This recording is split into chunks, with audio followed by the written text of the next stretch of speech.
janë vazhdimisht prej e komenteve të shumta në rrjetet sociale, ofendimeve dhe kërcënimeve të ndryshme për shkak të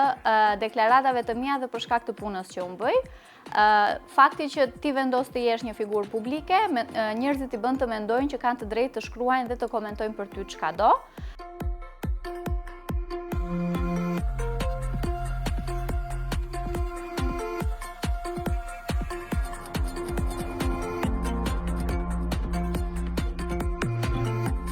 Сметав дека преку постоењето на ваков прирачник, се разбира заедно со мрежата Стела, би можеле да придонесеме кон поголема безбедност на младите луѓе во дигиталниот простор или поголема информираност за тоа што се случува таму и како можат истите да се заштитат од несакани дејства.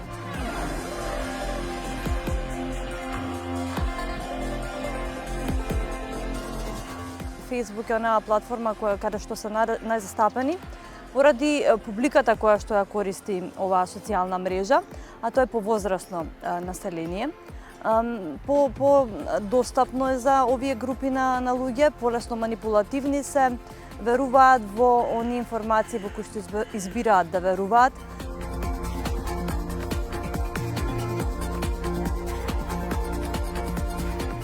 Родовите дезинформации се всушност дел од мизогиниот говор и тоа се исто така манипулирани и намерно изменети информации кои што се насочени кон жените и целта е во јавноста да создадат, например, погрешна представа за некоја жена која што е јавна личност или генерално за жените, а нивната цел на крајот е всушност да ги обесхрабрат жените да учествуваат во јавниот живот пред се.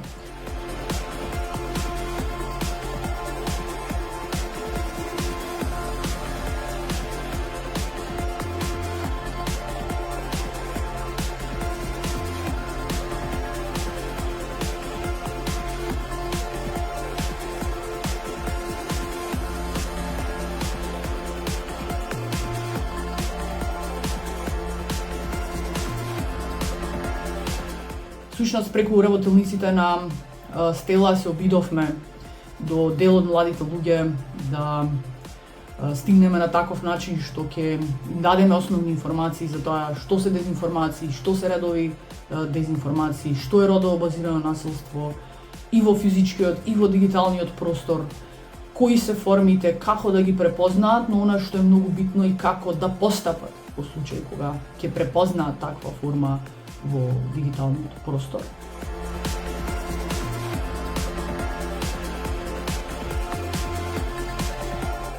Unë jam në një proces gjyqësor me një prej rasteve ka marrë një kërcënim me jetë, saqo institucionet po tentojnë të bëjnë punën e vetes, sado që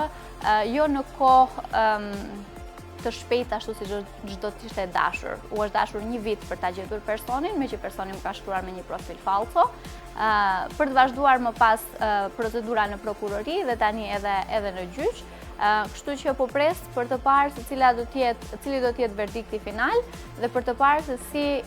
veç shteti i mbron ose nuk i mbron gazetarët, të cilët apo kemi edhe një ligj të ri tani i cili na mbron në një mënyrë pak më direkte.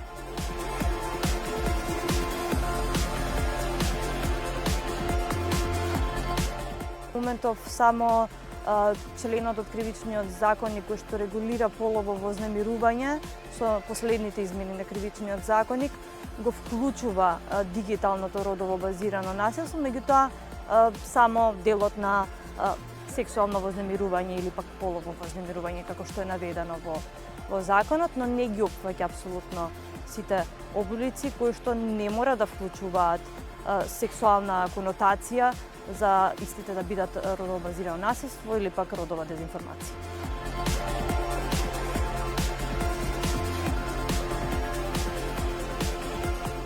Случајот со јавна соба кој што невозможно е да се заврши до крај, иако имаме само две осудени лица, или креаторот и администраторот, само за едно кривично дело при тоа. Не може да се одведе постапката до крај поради тоа што социјалната мрежа Телеграм не соработува и не ги испраќа доказите засторените кривични дела. Така што дефинитивно ни е потребна поголема регулатива кога се во прашање социјалните мрежи, кој што и во која мера може да споделува, на кој начин истото да го прави и секако да се даде поголема шанса да се проверуваат информациите кои што се споделени на јазици кои што не е англискиот јазик.